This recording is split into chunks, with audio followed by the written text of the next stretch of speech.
Bismillahirrahmanirrahim. Assalamualaikum warahmatullahi wabarakatuh. Saya akan presentasi tugas 6 oleh saya Muhammad Ilham Saputra guna memenuhi tugas Ibu Arin. Nah, yang pertama, jelaskan proses analisis penilaian saham secara top down.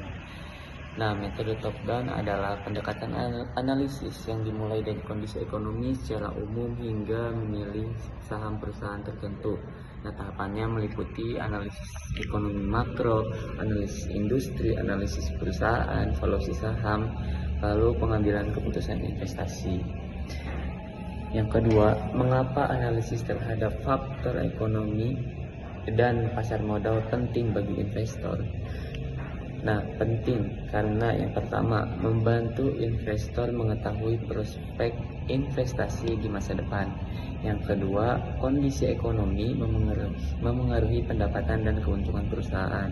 Yang ketiga, salah satunya yaitu membantu mengukur risiko investasi. Yang keempat, membantu menentukan waktu yang tepat untuk membeli atau menjual saham. Dan yang terakhir, mengurangi kemungkinan kerugian akibat perubahan kondisi ekonomi. Soal selanjutnya yang ketiga yaitu jelaskan hubungan antara perubahan harga saham dan kinerja ekonomi makro berdasarkan hasil studi empiris Siegel 1991 dan sebutkan juga dua alasan yang mendasarinya. Menurut Siegel, pada tahun 1991, dalam jangka panjang harga saham memiliki hubungan positif dengan pertumbuhan ekonomi. Ketika ekonomi tumbuh, harga cenderung meningkat karena perusahaan memperoleh keuntungan yang lebih besar.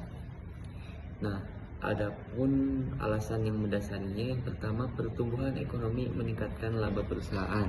Yang kedua, ekspektasi investor terhadap masa depan menjadi lebih baik. Yang keempat, sebutkan variabel ekonomi makro yang harus diperhatikan investor dan jelaskan pengaruhnya terhadap pasar modal. Nah, variabel makro antara lain yang pertama pertumbuhan ekonomi, inflasi suku bunga, yang keempat nilai tukar, dan yang kelima jumlah uang beredar dan pengangguran. Nah, adapun dampaknya yang pertama mempengaruhi biaya modal, daya beli, laba, dan keputusan investasi. Dan soal yang terakhir, faktor-faktor apa saja yang harus diperhatikan investor dalam melakukan peramalan terhadap perubahan pasar.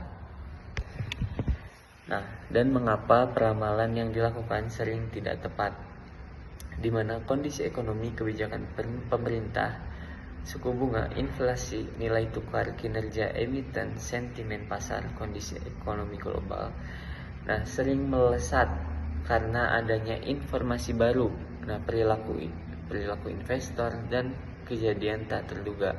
Hal tersebut adalah faktor-faktor yang mempengaruhi dalam melakukan peramalan terhadap perubahan pasar modal.